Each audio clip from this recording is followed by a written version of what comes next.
Hey there, fellow garden enthusiast. Welcome back to Grow with Soil, where we dig deep into the art and science of growing beautiful, thriving gardens. Today, I want to talk about something that might sound a bit unusual at first: submitting plants in your garden. Now, I know what you're thinking. What does submitting plants actually mean? Well, stick with me, because understanding this concept is going to transform the way you approach planting and establishing new additions to your garden beds. When we talk about submitting plants, we're really discussing the process of properly establishing them in their new environment. It's about helping your plants surrender to their new home, settle into the soil, and begin thriving rather than just surviving. Think of it as the difference between moving into a new house and just dropping your boxes in the living room versus actually unpacking, arranging furniture, and making it truly feel like home. Your plants deserve that same thoughtful transition. Before we get our hands dirty, let's talk about the foundation of successful plant establishment. Every plant you bring into your garden, whether it's a seedling you started yourself, a transplant from a nursery, or a division from a friend's garden, needs three fundamental things to submit successfully to its new location. Media group, close-up of plant roots in soil, watering newly planted seedling, mulching around new plant, gardener checking soil moisture, Stocka distribute equally proper soil contact, adequate moisture, and time to adjust. The soil contact piece is absolutely crucial, and it's where I see many gardeners, both new and experienced, make critical mistakes. When you're planting, you can't just dig a hole, drop the plant in and call it a day. The roots need intimate contact with the surrounding soil. Any air pockets around the root ball create barriers that prevent water uptake and root expansion. This is why we firm the soil around newly planted additions, not to compact it into concrete, but to ensure those roots are kissing the earth they'll be calling home. The success of submitting any plant starts well before the actual planting day. I always tell my Grow with Soil community that preparation is half the battle, and honestly, it might be even more than half. Your soil needs to be ready to receive new life, and that means it should be loose, rich in organic matter, and properly moistened before you even think about digging your planting hole. Start by working compost into your planting area. I'm talking about a generous 2 to 3 inch layer worked into the top 6 to 8 inches of soil. This organic matter improves drainage in heavy clay soils while simultaneously increasing water retention in sandy soils. It's like magic, but it's actually just good science. The microbial life in quality compost also creates an environment where new roots want to explore and expand. Water your planting area the day before you plan to plant. You want the soil to be evenly moist but not waterlogged. Planting into dry soil is like asking someone to swim through concrete, while planting into saturated soil can suffocate roots and promote rot. That sweet spot of consistent moisture makes it easier for roots to penetrate and establish themselves in their new territory. Now we're getting to the good stuff. Dig your planting hole about twice as wide as the root ball, but only as deep as the root ball is tall. This is critical, friends. Many gardeners dig too deep, thinking they're giving the plant more room to grow, but what actually happens is the plant settles after planting and ends up sitting too low.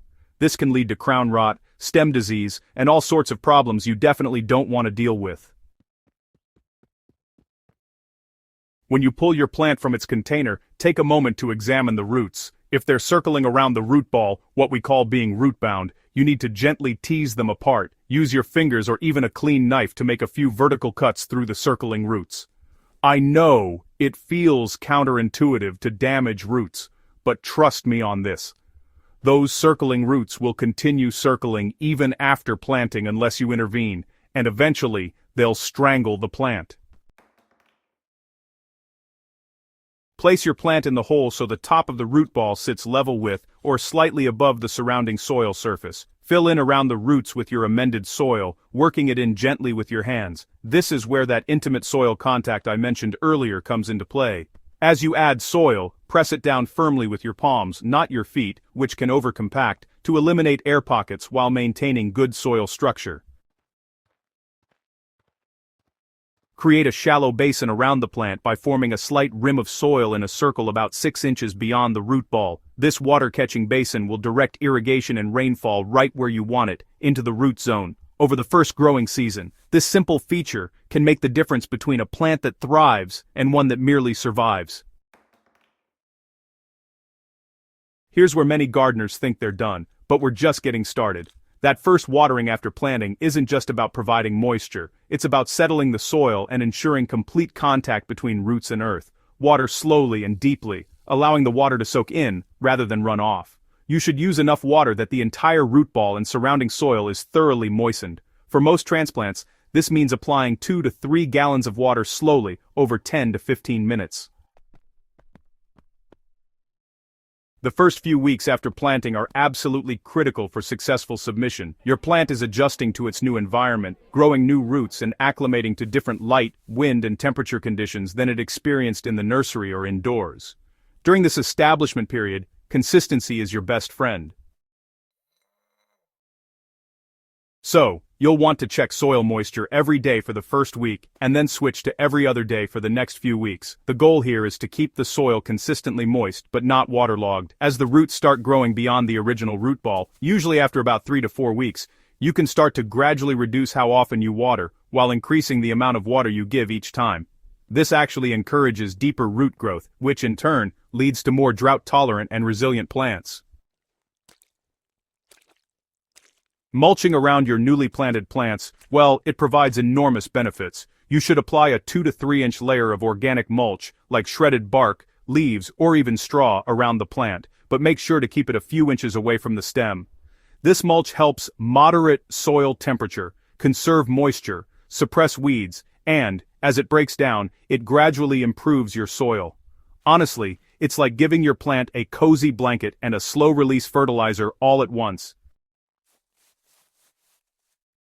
Even with perfect technique, sometimes plants just struggle to get established. If you notice wilting during the day that doesn't recover overnight, that's a sign your plant isn't getting enough water. In that case, increase watering frequency right away. On the flip side, if you see yellowing leaves and the soil feels constantly soggy, you're probably overwatering. So you'll want to pull back on irrigation and make sure your planting site has good drainage. So some transplant shock is, totally normal and expected. Slight wilting, a bit of minor leaf drop, and even a pause in growth are all just part of the adjustment process. However, if you notice severe wilting, extensive leaf loss, or signs of disease, those really do require immediate attention. Sometimes, providing temporary shade for the first week after planting can help reduce stress, especially for plants that are going into full sun locations during hot weather. Successfully submitting plants in your garden isn't just about the planting day, it's about creating conditions for long-term health and vigor. As your plants establish over their first growing season, you'll want to gradually transition them to your regular garden care routine. By the end of that first season, most plants should be fully established and ready to thrive with minimal special attention. Remember that different plants have different establishment timelines. Perennials and shrubs typically need a full growing season to truly settle in, while annuals and vegetables need to hit the ground running. Trees can take 2 to 3 years to fully establish. The old gardening wisdom holds true. First year they sleep. Second year they creep. Third year, they leap. Now you've got the complete picture of how to properly submit plants in your garden. From site preparation through long-term establishment, this knowledge is gardening gold, friends, and I really hope you'll put it to use in your own growing spaces. When you take the time to do things right from the beginning, you set yourself up for seasons of gardening success and beauty. If you found this guide helpful, don't keep it to yourself. Go ahead and hit that subscribe button so you never miss our practical, in-depth gardening content here at Grow with Soil. Share this article with your gardening friends, your plant-loving neighbors, and anyone who could benefit from growing with more confidence and better results. Together, we're building a community of knowledgeable, successful gardeners who understand that great gardens start with great technique. Now get out there and grow something amazing!